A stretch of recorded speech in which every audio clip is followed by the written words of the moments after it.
Hello, I'm John Collette, and a bartender with McHale's, and welcome to our Bartender Awareness Program. The purpose of our session today is to provide you with the tools necessary to responsibly serve alcoholic beverages. Our class will be divided into 4 sections. Our first section will deal with laws and liability. We will understand what our legal responsibilities and liabilities are. We will understand the various Kentucky statutes and regulations that specifically affect our industry. Secondly, we will talk about identifications. We will recognize and question authenticity of identification documents. Thirdly, we'll talk about preventing overservice. We will recognize the signs of intoxication and understand and apply positive techniques to avoid and control overserving. And finally, we will discuss McHale's local bar and beverage service policies.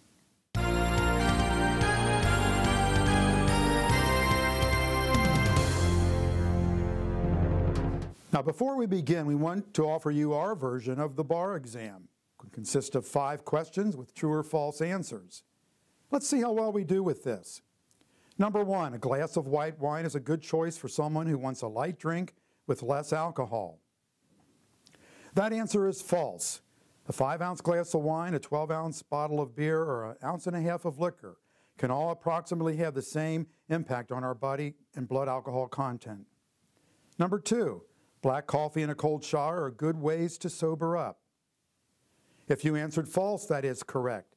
Time is the only good way to sober up. Number 3, high-protein foods such as peanuts and cheese slow the absorption of alcohol into the bloodstream. If you answered true, that is correct. While these foods will not prevent intoxication, they are slow to digest and will slow the absorption of alcohol into the bloodstream. Number 4, the effects that alcohol have on the body vary according to the individual. If you answered true, that is correct. These variables could include your gender, your size, your weight, drinks you've consumed, or food that you've eaten. Number 5, it is legal to serve a pregnant woman alcohol. If you answered true, that is correct. Now, there can be some serious side effects regarding alcohol in pregnancy, and we'll talk more about that later in the class. Well, congratulations, you successfully passed the exam.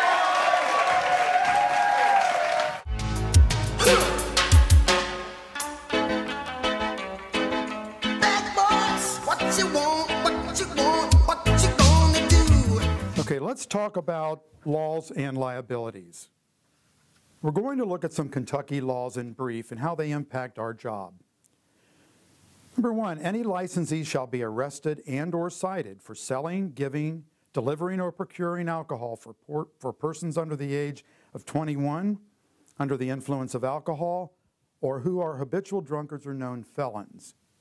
Number 2, anyone under the age of 21 shall not possess, purchase, or drink alcohol. It is illegal to use a fake ID or give false information to purchase or attempt to purchase alcohol. Number 3, any person who aids another under the age of 21 in obtaining alcohol may be arrested or cited to district court and charged with unlawful transactions with a minor in the 3rd degree. Parents may be cited for endangering the welfare of a minor.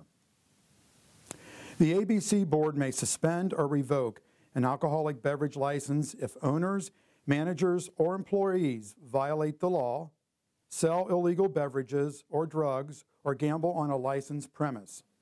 ABC investigators have authority to cite or arrest anyone if any laws are violated.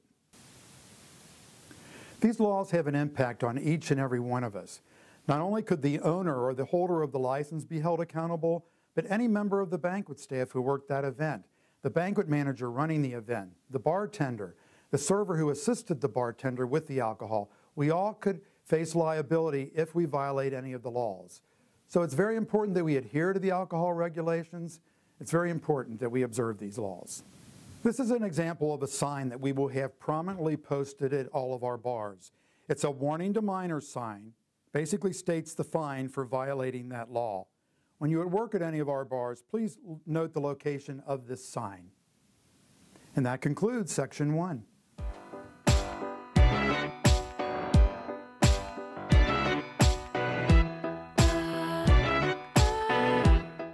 Let's talk about identifications. What types of IDs will we accept in order to serve someone alcohol? Well, the Alcohol Beverage Control Board recommends accepting only the following forms of identification. They are the state-issued driver's license, state-issued identification card, the permanent residency card, military identification card, and the passport.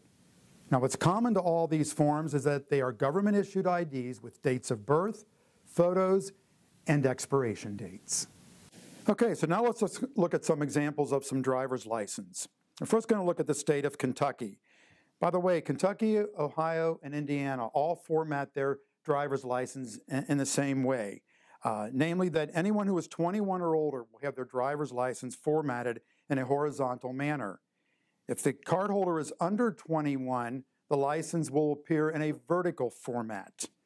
And you'll note that with the examples of the Kentucky license here. If we're not sure if this ID is authentic, other things to look for on a driver's license. For example, there are ghost images or faded images of the cardholder, usually located opposite their main photo.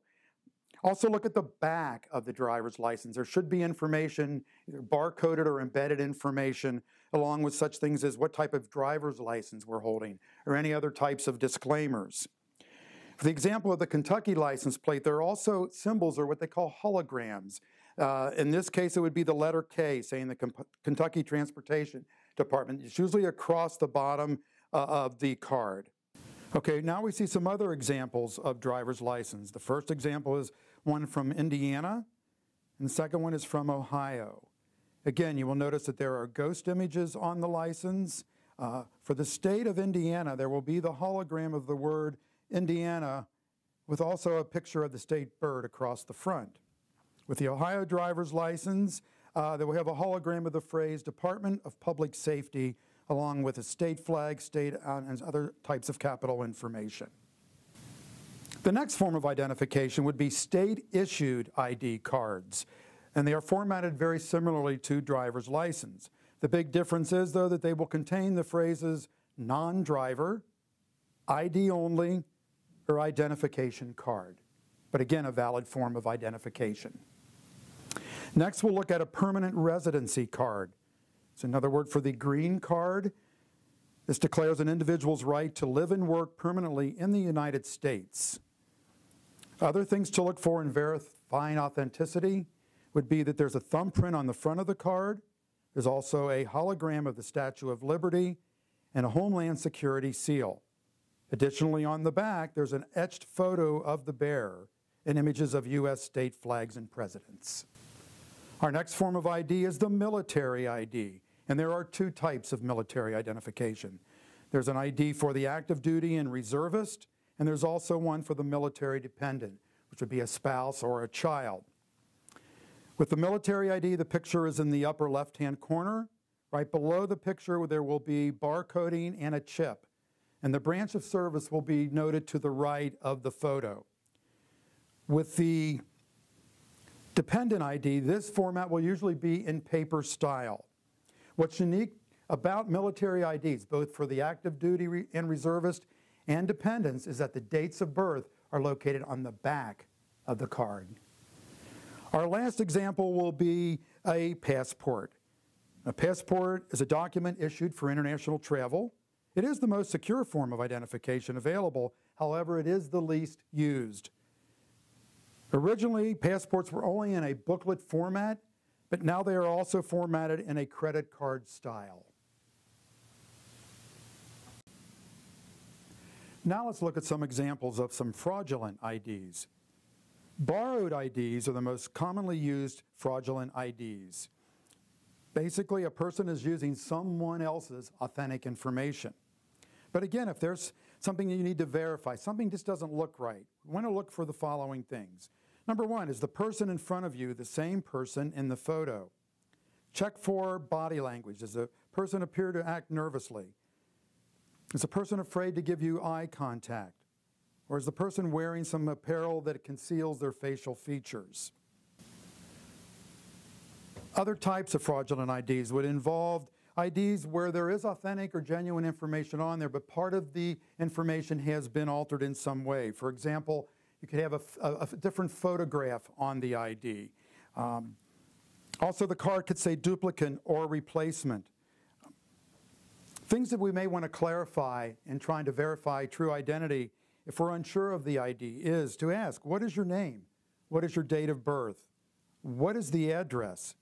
If you're still unable to validate the information, ask for a second form of ID. We also want to check other signs of alteration or tampering with identification.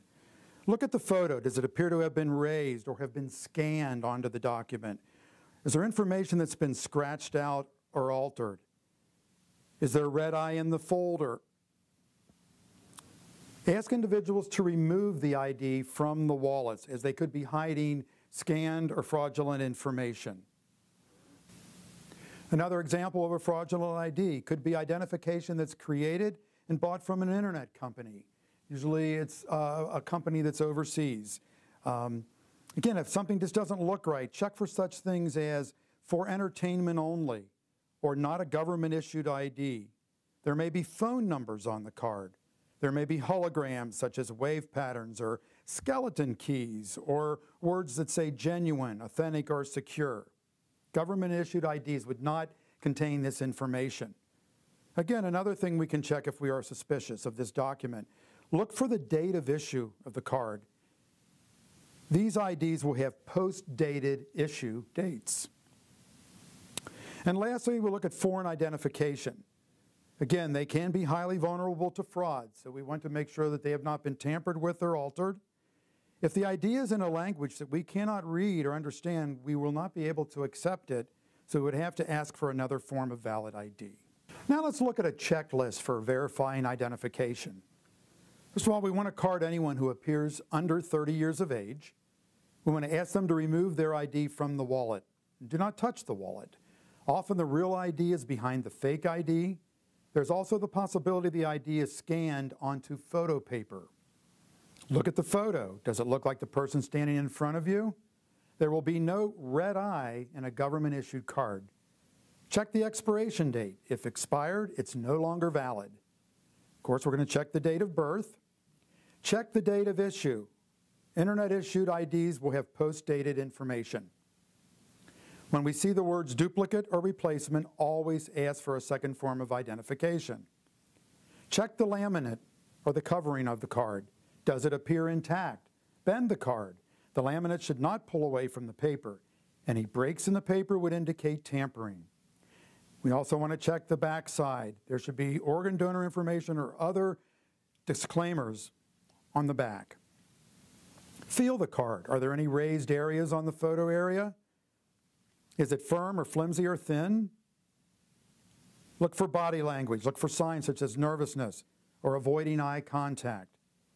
So if we're suspicious or in doubt, we're going to ask for a second form of identification. We do get some questions from bartenders regarding acceptance of fake IDs. One of the questions is, what do I do if I'm presented with a fake ID? Well, if we're presented with a fake ID, we are not going to serve the guest. However, we will not discard or withhold the identification. What we will do is contact the banquet manager immediately so we can identify the guest, and also that the banquet manager can notify other bartenders who may be working in the same venue, let them know of this situation. Another question that comes up, will I be in trouble if I unintentionally serve someone who uses a fake ID? Well, it's possible to be cited even if you do not realize the ID is fake. However, depending on the authenticity of the identification, a citation might not be issued. Bottom line is, though, we accept responsibility for our actions. We are ultimately responsible if we sell to underage people.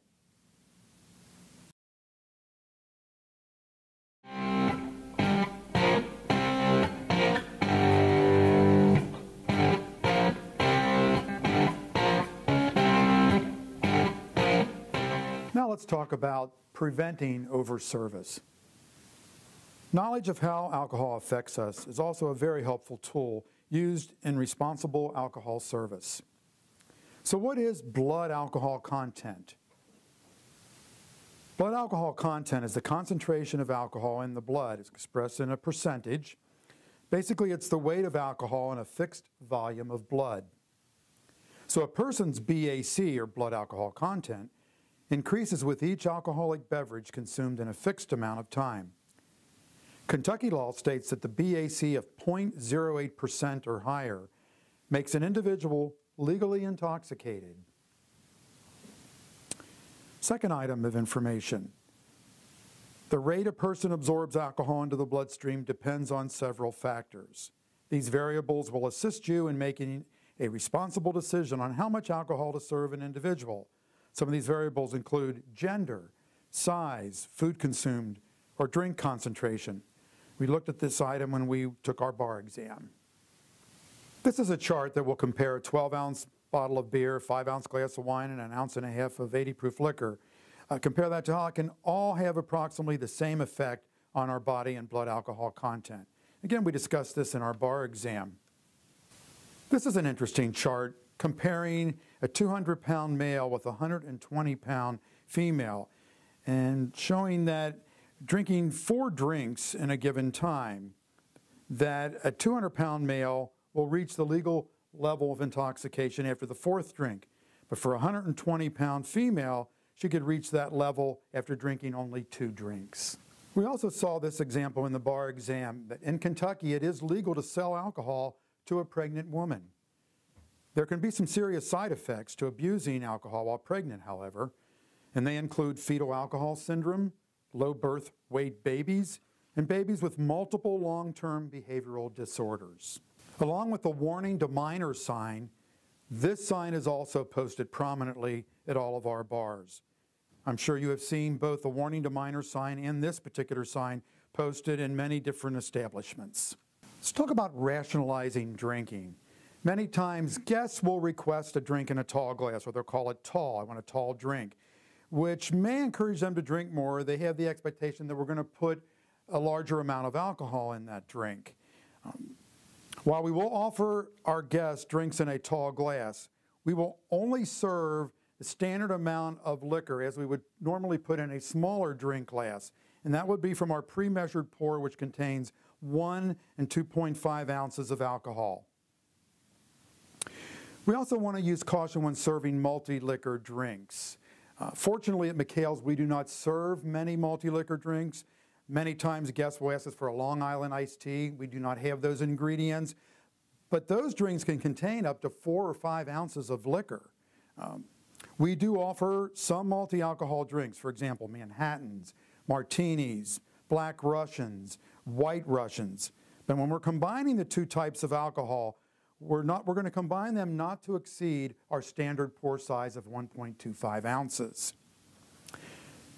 While most standard size drinks contain 1 to 1.5 ounces of alcohol, keep in mind that not all beers and wines are created equally.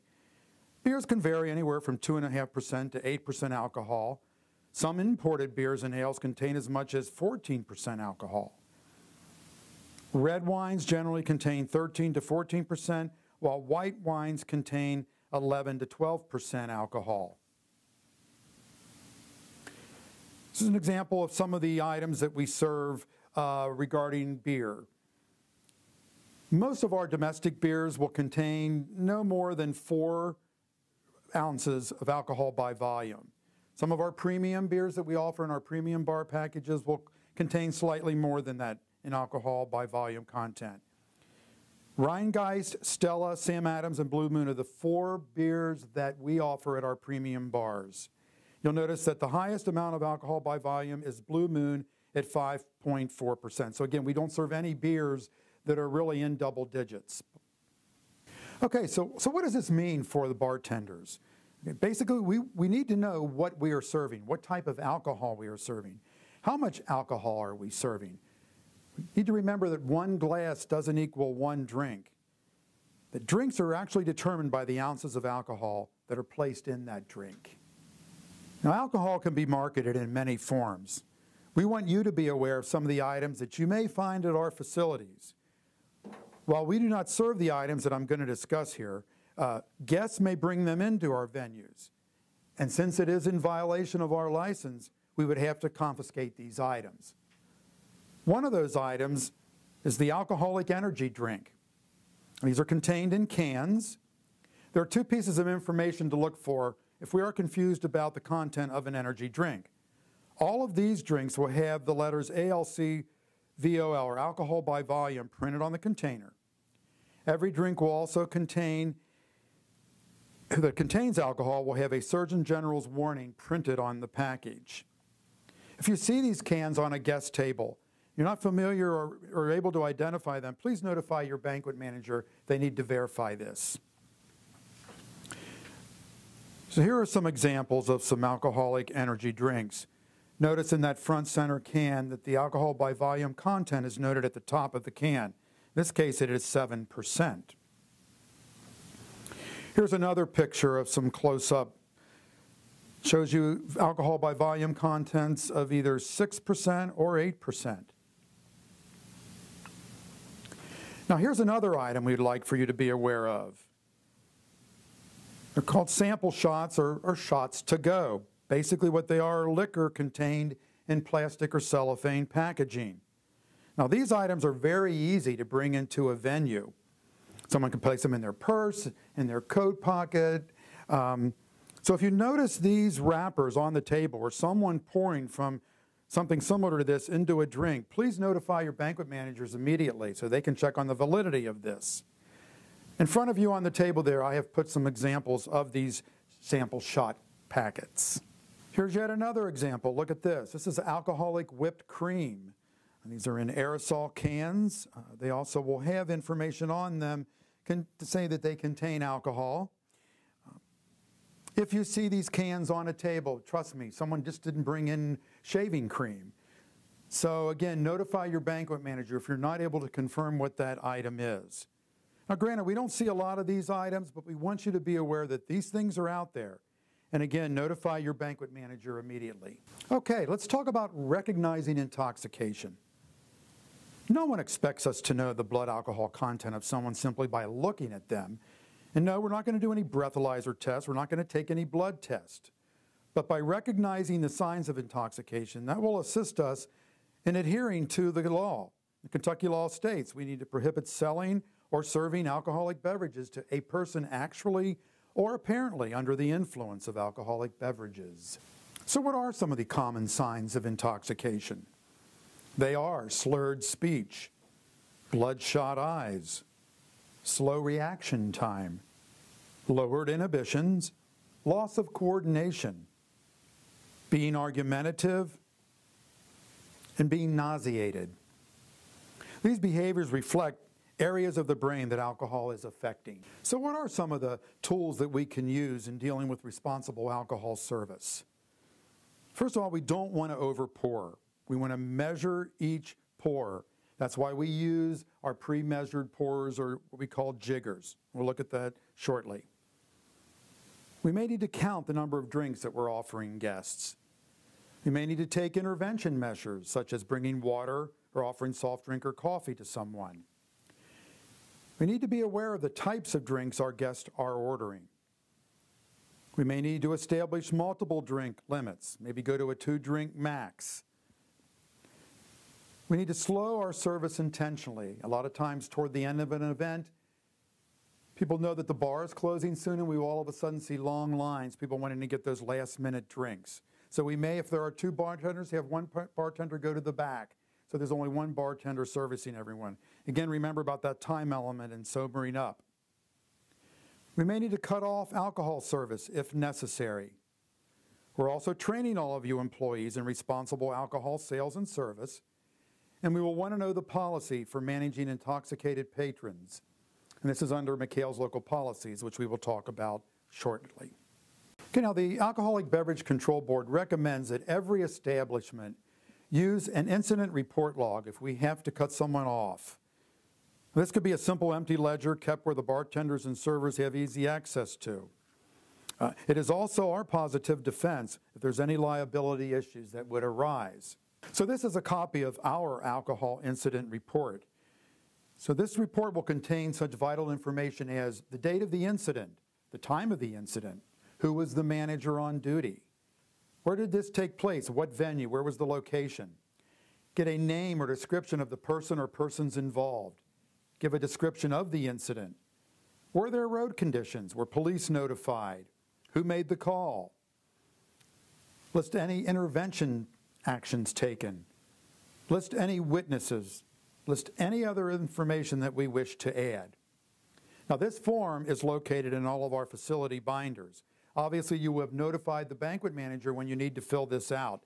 So banquet managers will obtain this form and assist you if you need it. Now, this concludes Section 3.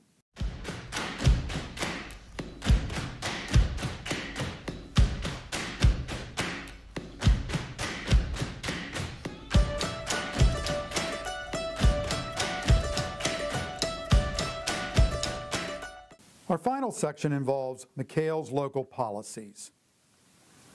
Now, in addition to our warning signs that we have posted at our bar locations, we will also see a drink menu sign posted on the top of the bar. You will notice at the bottom of the sign there's a phrase, "Please have photo ID ready." This is a great tool for us. Many times people will be in line, they'll read that, they'll whisper to somebody and say, "Hey, they're checking IDs." You'll see them get out of the line. Many of them come back with their IDs, some of them don't. Another sign that we will have placed adjacent to the menu sign, that is a birth date sign. The sign will read, "If you were born after today's date in the current year, being 1996, you can't be served alcohol products." All right, now each of you has a training manual. If you will go ahead and look at those manuals, there are sections regarding our job descriptions. And the job description for bartender is noted with an orange tab in the manual. So let's locate that and go to that section, please. The bartender job description will be on 2 pages. The first page will talk about the event responsibilities. This will involve bar setup, what product and items we need at our bar. All of these things will be discussed with your training partner, or MTP, in other words, Millie's training partner. So they will go over all of these items with you. We want to focus on the second page of this description, and that is McHale's alcoholic beverage service policy. We kind of begin with our bar mission statement, if you will. McHale's is committed to the responsible serving of alcoholic beverages to its customers by responsible servers or bartenders. Therefore, to assure the overall safety of both the customer and our employees, all employees are required to follow the procedures listed below. That first paragraph is a review of one of the Kentucky laws regarding sale of alcohol to minors. Familiar with that? The second paragraph, we will talk again about checking IDs for persons under the age of 30. Again, we'll review that acceptable documentation would be driver's license or other government-issued photo IDs. If we find that identification is not authentic, the manager should be informed if there's any appearance of forgery or tampering. If we can't authentically identify that document, the employee will refuse to serve alcoholic beverages to the guest. It's also our responsibility to notify our banquet managers when guests show visible signs of intoxication. The guests will be informed that further service of alcoholic beverages is no longer legal, and we have to suggest alternative refreshments. Any guests showing visible signs of intoxication will be urged to use alternate means of transportation, allowing us to call family, friends, a cab, or even Uber. If despite these efforts the intoxicated guest leaves in his or her car, we need to obtain the license plate number. Appropriate law enforcement officials must then be notified. If this occurs, we need to fill out our alcohol incident report located in the alcohol beverage law section of our facility binders. Now, while we strongly recommend the number of drinks we serve is 2 per guest, use discretion in serving more than that. For example, when guests are arriving at a wedding reception, they usually all come at the same time. Then what we would want to do is we would be able to serve more drinks to reduce the lines at the bars faster. But again, we will look at the situation, look at the crowds that we're working with. A lot of times with fraternity parties, we will already establish a 2-drink maximum from the get-go. Doubles are prohibited. We can serve 2 individual drinks if someone is requesting a double. We just cannot put double amounts of alcohol in the same glass. Double shots or using double amounts of alcohol in one glass are prohibited. We can serve 2 drinks individually, but they'll have the same amount of ice and liquor and mixer in them. While management suggests that we do not serve shots, we want to use strict discretion in serving any drink without ice or mixer. For example, guests may ask for a Scotch neat or up, in other words, without any mixer or any ice in it. These guests are basically sipping this drink. Or they may ask for some amaretto or Kahlua to sip or to pour into coffee. This would be allowed. But we want to base this on the type of guests and crowd that we have. Use discretion on this. We want to never pour more than 1.5 ounces of alcohol, even if using a tall glass. We've talked about that. We are stocked with standard pour sizes, which are 1 ounce and 1 ounce and a quarter. Please use the larger size when we're pouring drinks, but toward the middle or end of the event, if we need to avoid overconsumption, we would want to always refer to the lower amount or 1 ounce size jigger. Also, be cautious of pouring. If guests begin to appear to be intoxicated, pour it lightly or away from the guest. All of our facilities are licensed facilities, so therefore it's against state law for guests to bring in alcoholic beverages into our venues. All employees who will be serving alcoholic beverages will participate in a responsible alcohol service training program upon being hired. Thank you for attending today. While it is a Kentucky law that one must be 20 years of age to bartend, McHale's local policy requires that an employee be 25 years old to bartend. We realize that if you're inexperienced or younger, it's harder to deal with people your age or peer group age, or to cut someone off or handle a difficult customer. So that is why we adopt the policy of being 25 years of age or older to tend bar behind the bar. So in summary, we hope that the information we shared with you today will assist you in making responsible decisions when serving alcohol. And no matter how often we've heard the messages about responsible sales and service, it does become a personal choice for everyone. We want you to know, too, that our entire staff, your team members, your banquet managers and owners, will support your right if you make the decision to use interventive measures or to discontinue serving a patron, that you know that you have full support from McHale's.